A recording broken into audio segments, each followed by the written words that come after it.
Come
on.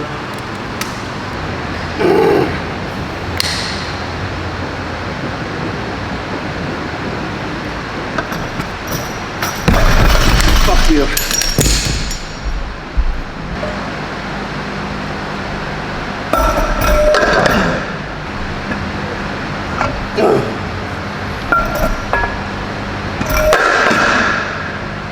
Yep.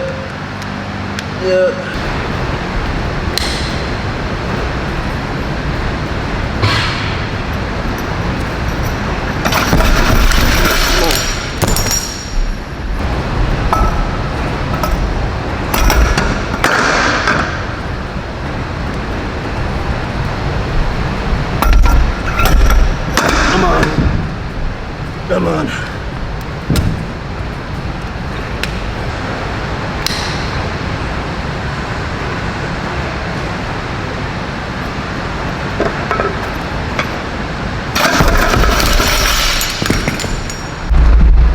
Small predicament at the moment. I can tell I'm shifting on my deadlifts. So the 705, it moved great, but I can tell my inefficiency with the pull. Like I played back the footage and everything. So 750 last week moved really well, and I honestly could have probably calculated around like maybe a 782 or 800. Today I don't know, because that 705 technique just threw me off. So we're probably going to load a yellow, which will be 771, and I'm just gonna make that my 1 rep max, you know, in my head. Do everything that I can possibly, really just focus on my technique, because at this lighter body weight I have to just be way more like kinesthetic awareness, where my feet is, how I'm bracing, how I'm positioning everything. I have to think way more, which I'm not used to, because I'm so used to usually when I'm fired and dialed in on my training, everything's just like this, right? So I'll throw the 771 on. That will still be like a PR with this block of like how we've been training. So I'll do that, and depending on what the adrenaline feels like, the endorphins, how it moves, how I feel, we'll calculate off of that whether I want to go up again. I've noticed my elbows and biceps right now, because I did some arm wrestling like 2 days prior, are fucking like agitated, and I don't like that, because going into the deadlift, wedging in, I can feel it right there, and I honestly maybe should have just warmed up my arms with like some biceps or some shit, but oh well. Yeah, I just need to get angry and rip this shit.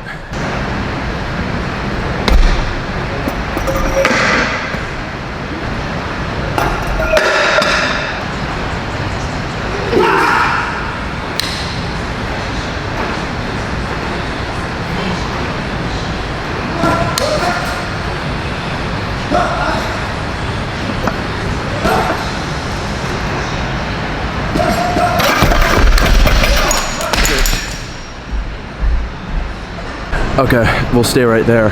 771. It's fine. It didn't move the best out that I wanted to, but for the most part, we'll take it. Still like a, I don't want to, it's not like a PR per se, but for how well the progression has been on this block recently, I'll take it, because last mezzo, which was 4 weeks ago, we topped off at like maybe like 760. So what, 11 pounds more than that. I'll take that, especially with the amount of travel, right? Because we did LA, Las Vegas, and now we're in Arizona. So 3 weeks of traveling, and I still did like 10 pounds more than the last mezzo. Now, this isn't my best PR ever at this body weight, to be honest. I actually believe I pulled something relatively similar at this body weight, but also not at this body composition. I actually had more fat on me. Like 3 years ago, I think I pulled this, but I did not look this way, which is interesting, because what I've noticed too is like at this body weight, because I'm at like a lower body fat percentage than when I was this weight maybe 3 or 4 years ago, my training, even though I have like more muscle and whatnot, I almost feel like my recovery isn't like that great compared to when I was like thicker. I don't know how to describe it, but like yeah, I think so. We're gonna go down to 595 for our back downs of 7. I want to keep that pretty much consistent on the block. I don't really want to go up, just because I want to get in here on Saturday and see what we can do on our low bars. I actually missed last session. So what ended up happening pretty much was this gym that I fucking went to, right? This gym that I'm here right now. When I got my like month membership or whatever, I was like, oh, hey, is this staffed 24 hours? And they're like, yeah. Well, it turns out they're fucking not. They're only staffed 24 hours, 3 days out of the week. And on Saturday, they close at 8 p.m., right? And I literally got here like 8:27 or some shit on Saturday. Closed. Called all these powerlifting gyms around Arizona. Fucking nothing. So I missed a Saturday session, which is a heavy squats, low bars, and then some like pause deadlift work. And I could really feel that going into my Monday's high bars, because I just was like, I took a double rest day, which I never do. I never take a double rest day. But what I noticed was going in on back into my high bars for taking like 7 days away from squatting, like body was not used to moving in a squat pattern at all, and shit, it just hurt. Like going into bed, like I could just feel the galactic acid in like my knees, my ankles and all this, just because I'm not used to having that much flexion and shit. So I have no idea what's going to happen on Saturday. I'm happy with what we pulled for the most part, because to be honest, like I only really get upset if I've worked my ass off living in a fucking box and not getting a lift. That's when it really like pisses me off. But like, to be honest, I don't deserve an 800 right now, just because of the fuck all that's been happening the last 3 weeks with traveling and whatnot. I know it's there. I know when it can be there, and I just need to like lock more back in, because like right now I'm on like I'm not even playing a powerlifting game right now. I'm literally playing footsie with my fucking strength, which is stupid.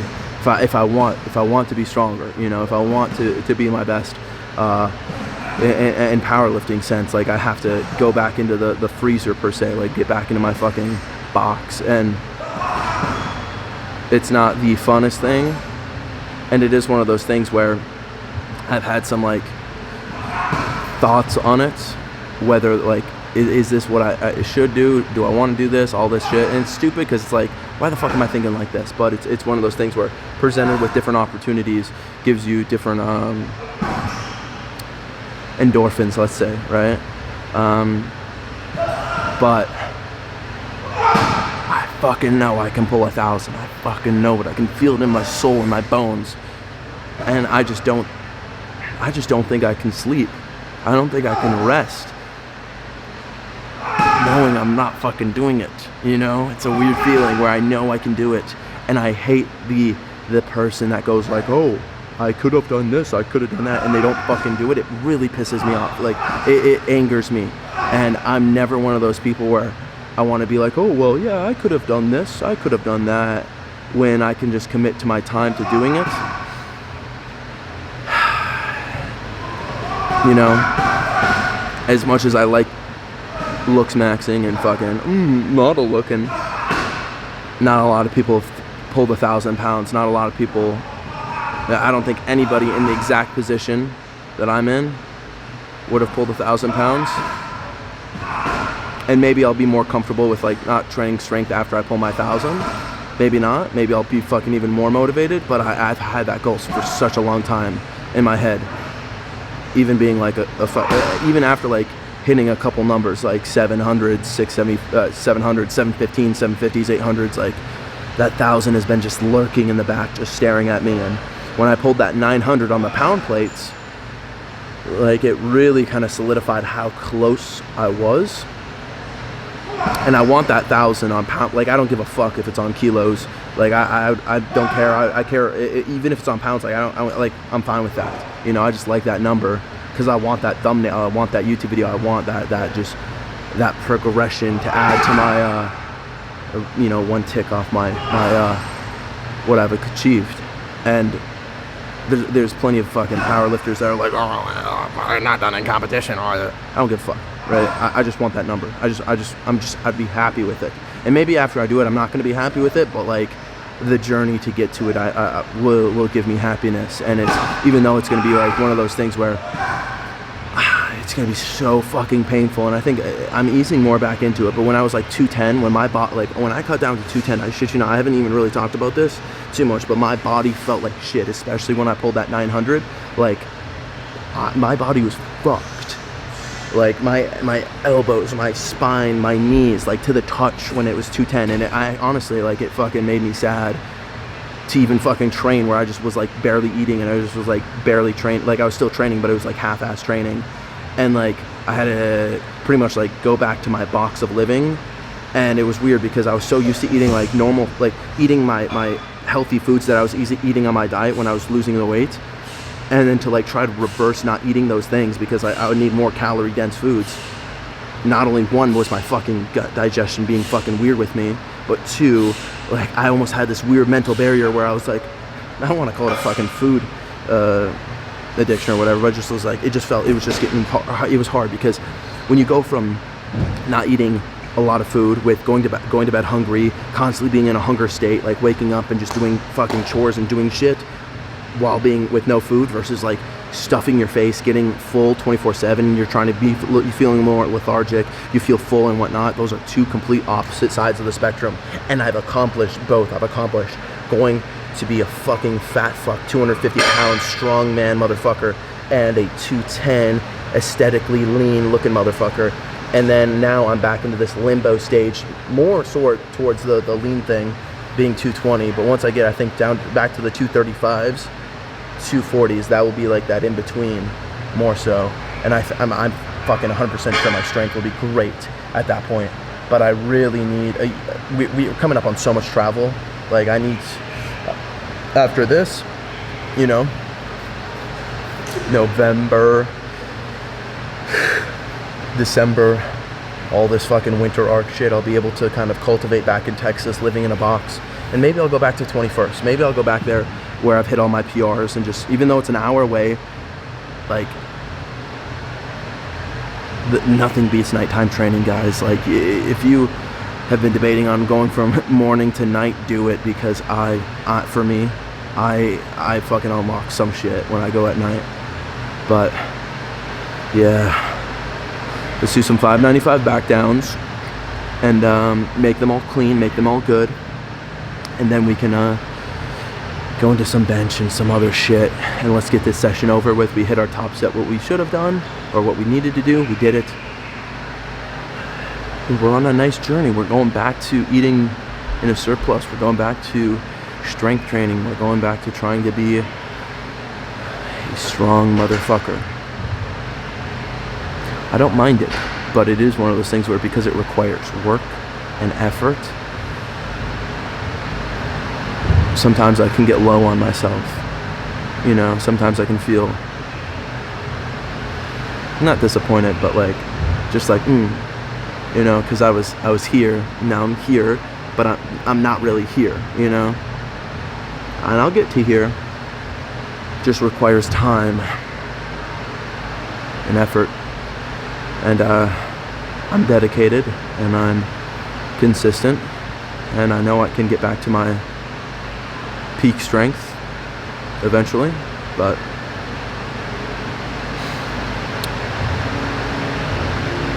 that's what I'm taking you with.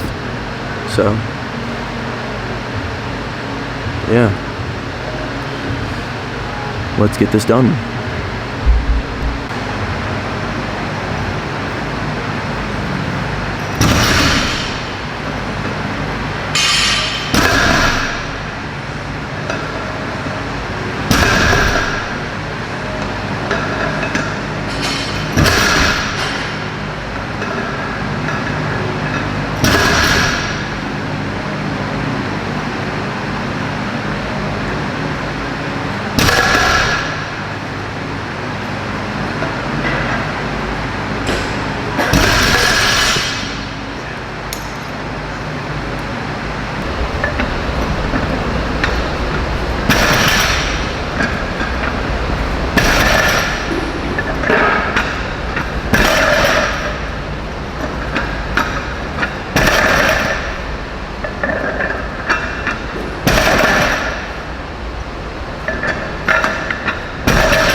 just found this cool machine.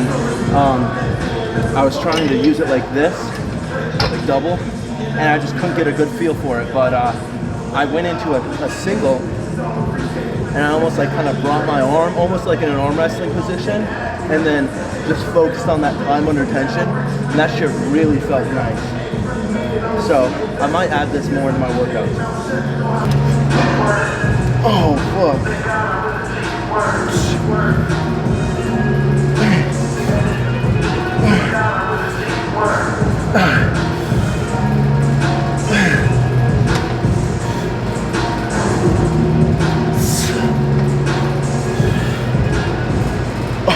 Wow.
Okay, so I had one question asked me, like, okay, what I've been doing to like prevent injury from my back and whatnot, and this is something I've been playing around with in my training. And I mentioned this in the last deadlift video, but I kind of want to go into a little more detail. And towards the end, you get to see me do a bracing protocol that I've done before.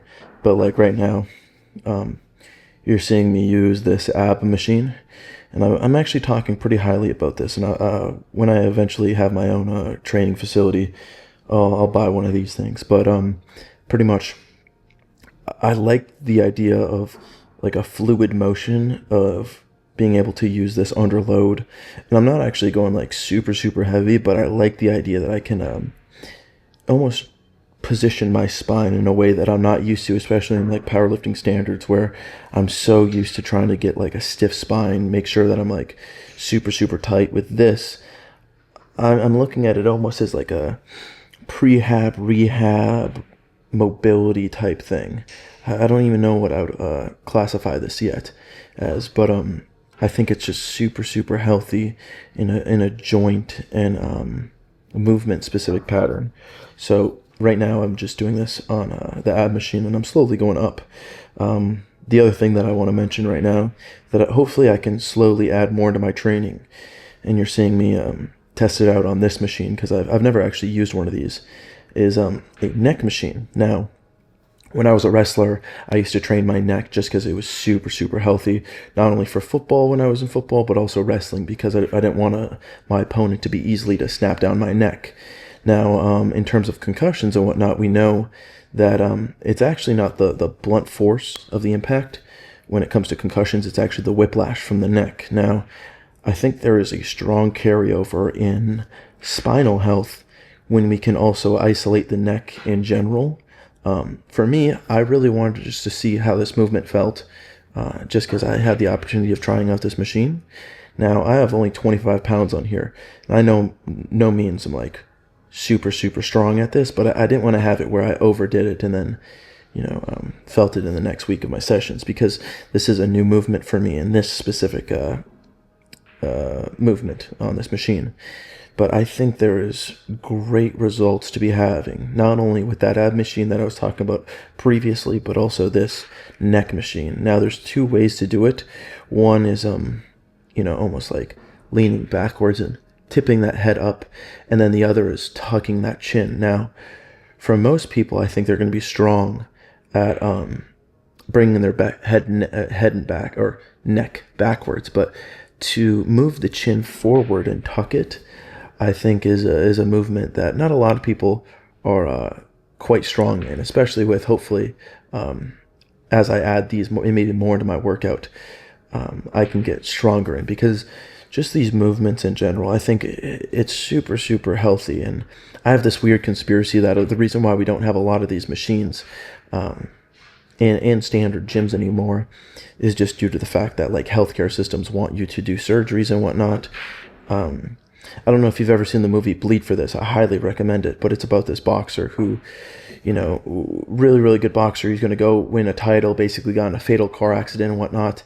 His name was Benny, and they called him Benny the Tasmanian Devil, I believe.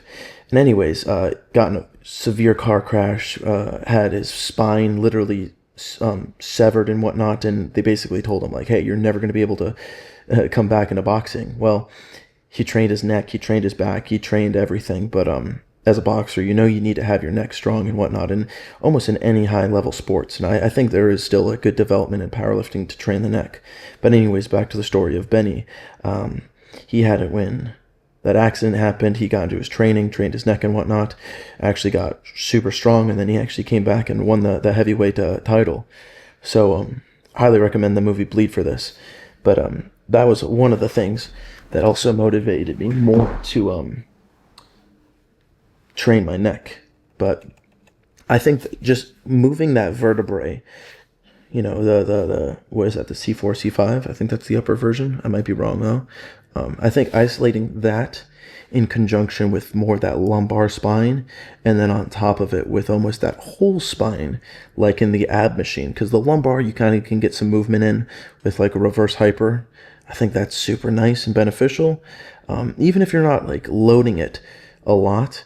But just all these movements, I think, even if it's just under small amounts of load, because it's just a movement that we're not used to. And as babies and whatnot, I think we were so used to being flexible and jello and I don't know if I ever want to get away from not being flexible and moving.